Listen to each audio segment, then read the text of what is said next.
ഇന്ന് രാവിലെ നമുക്ക് ഒരു സാമ്പാർ ഉണ്ടാക്കാം കേട്ടോ. ഇഡ്ഡലിയാണ് രാവിലെ, അപ്പോൾ സാമ്പാർ ഉണ്ടാക്കാമെന്ന് വിചാരിച്ചു.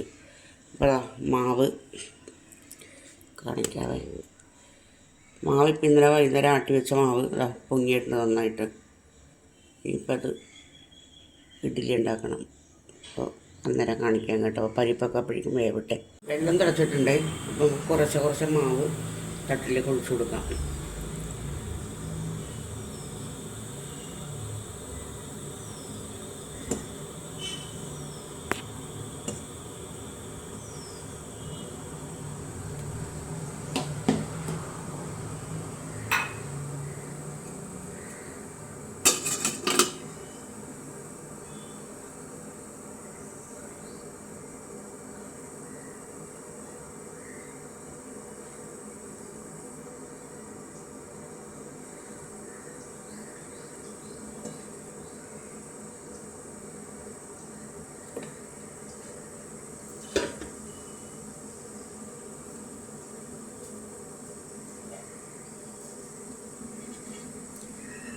അവിടെ നിന്ന് വെന്തോട്ടെ കേട്ടോ. അപ്പോൾ നമുക്ക് സാമ്പാറിൻ്റെ കഷ്ണങ്ങളെല്ലാം റെഡിയാക്കി എടുക്കാം. നമുക്ക് ഇഡ്ഡലി എടുക്കാം കേട്ടോ. അതിനകത്ത് നിന്ന് ഇറക്കി വെച്ചിട്ട് കുറച്ച് സമയമായി.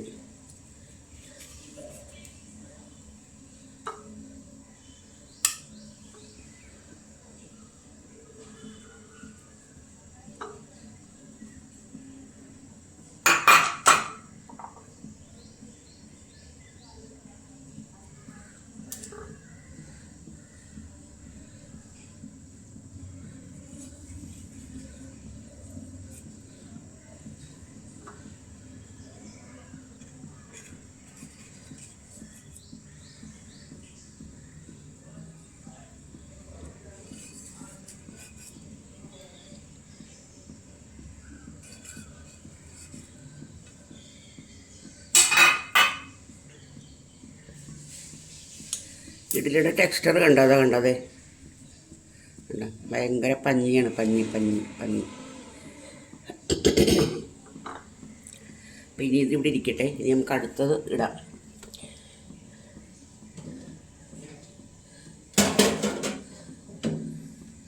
അടുത്തൊഴിക്കണമെന്നുണ്ടെങ്കിൽ തീ പിടിപ്പിക്കണേ നമ്മുടെ.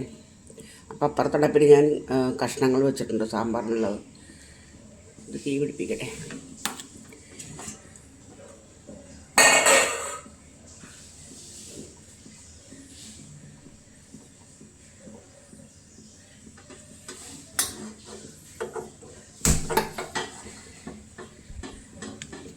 വെള്ളം തിളച്ച് കിടക്കുകയാണ്. അപ്പോൾ നമുക്ക് കുഴപ്പമില്ലായിട്ട് മാവ് കോരി ഒഴിച്ച് കൊടുക്കാം.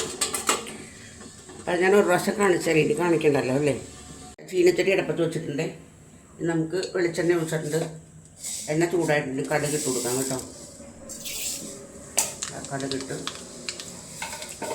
കടുക് പൊട്ടട്ടെ.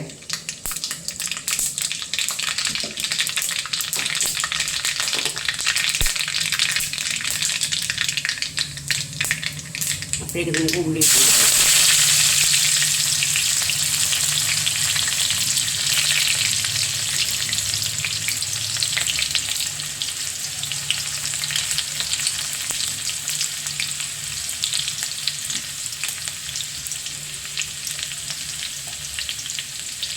ഉള്ളി പൊരിഞ്ഞിട്ടുണ്ട്.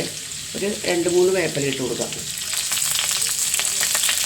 ഇനി നമുക്ക് തീ കുറക്കാം കേട്ടോ. തീ കുറച്ചിട്ടുണ്ടെങ്കിൽ പൊടികളിടാനായിട്ട് ഇട്ടിട്ട് പോകുമെന്ന് ആർക്കറിയാം. അത് തന്നെ തീ കിട്ടും. എന്തൊരടപ്പാണ് തീ പറഞ്ഞത്.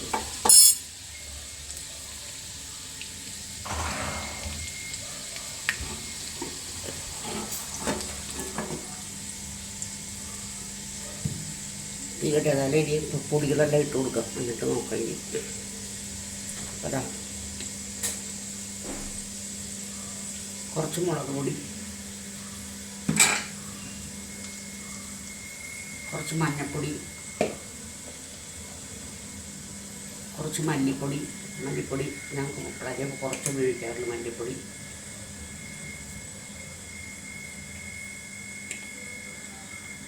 കുറച്ച് ഉലുവപ്പൊടി, പിന്നെ നമ്മളുടെ ഏറ്റവും അത്യാവശ്യമുള്ള സാധനം സാമ്പാർ പൊടി. ഇത്രയും സാമ്പാർ പൊടി. ഈ കായം ഇടാനുള്ളത്. കായം നമുക്ക് അവസാനം ഇട്ട് കൊടുക്കാം. ഇനി ഞാൻ തീ ഒന്ന് പിടിപ്പിച്ച് നോക്കട്ടെ. ശരിയായിട്ടുണ്ട്.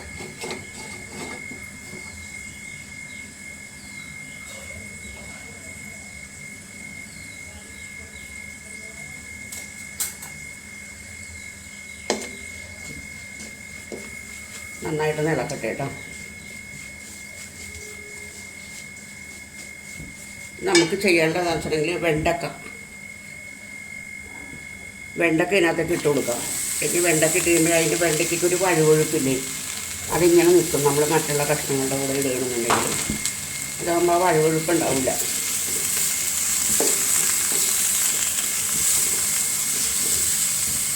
അത് ഞാൻ വഴറ്റട്ടെ കേട്ടോ, നിങ്ങൾക്ക് ബോറടിക്കും കണ്ടു കഴിയുമ്പോൾ.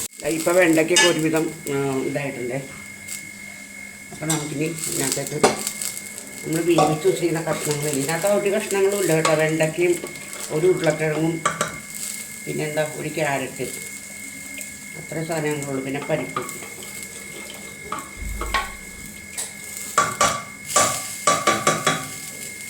ഇതിനകത്ത് കൊടുക്കും.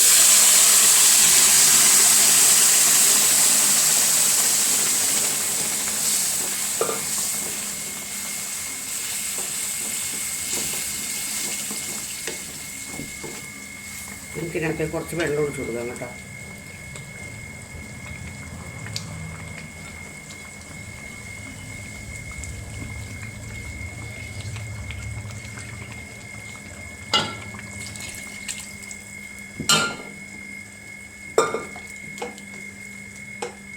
ഇതിൻ്റെ ഉപ്പും പുളിയൊക്കെ നോക്കട്ടെ.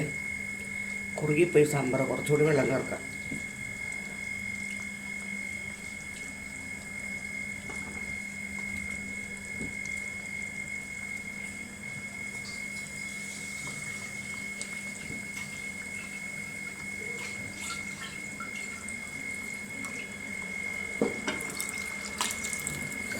എൻ്റെ കൈ പൊള്ളി നാശാവണത്. അനങ്ങിയാൽ മതി.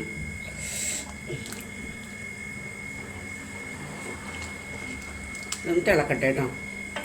അപ്പോഴേക്കും നമുക്ക് കുറച്ച് കായപ്പൊടി ഇട്ട് കൊടുക്കാം. കായപ്പൊടി എപ്പോഴും കുറച്ച് കൂടുതലിടണേ. കായക്കാര് സാമ്പാർ പൊടിക്കകത്ത് കായ ഉണ്ടെന്ന് പറഞ്ഞാലും കുറച്ച് കൂടുതലിടുന്നതാണ് അതിൻ്റെ ടേസ്റ്റും ഇതിനൊരു മണം വരണ്ടേ. കൂട്ടാൻ പറ്റുന്നത് നന്നായിട്ട് ഇളക്കി കൊടുക്കാം.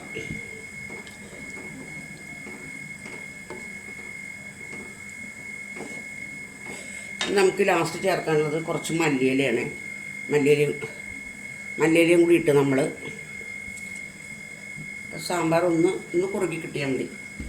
അത് അവിടെ നിന്ന് കുറുകിക്കോട്ടെ. അപ്പുറത്തടപ്പിൽ ഞാൻ ചേന മെഴുക്ക് വെട്ടാൻ വേണ്ടി വെച്ചിട്ടുണ്ട്. അതും കൂടി കഴിഞ്ഞാൽ പണി കഴിഞ്ഞു.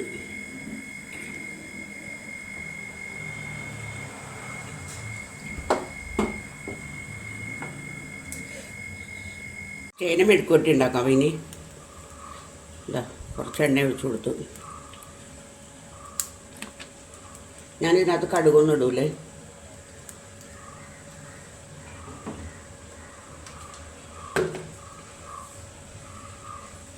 ഇതാ ഉള്ളി ഇട്ട് കൊടുത്തത്. ഉള്ളി അല്ലെങ്കിൽ സവാള പൊടി പോലെ അരിഞ്ഞതാണ്.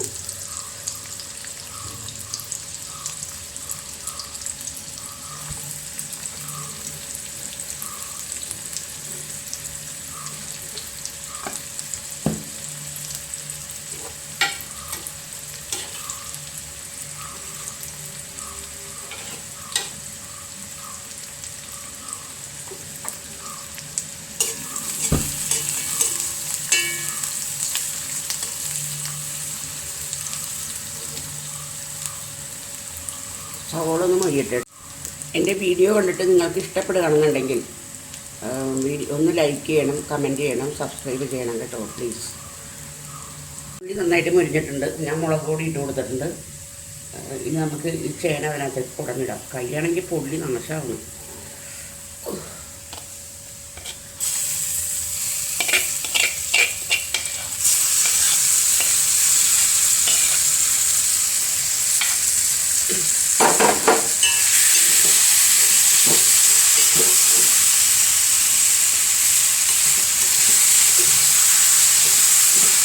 അതോ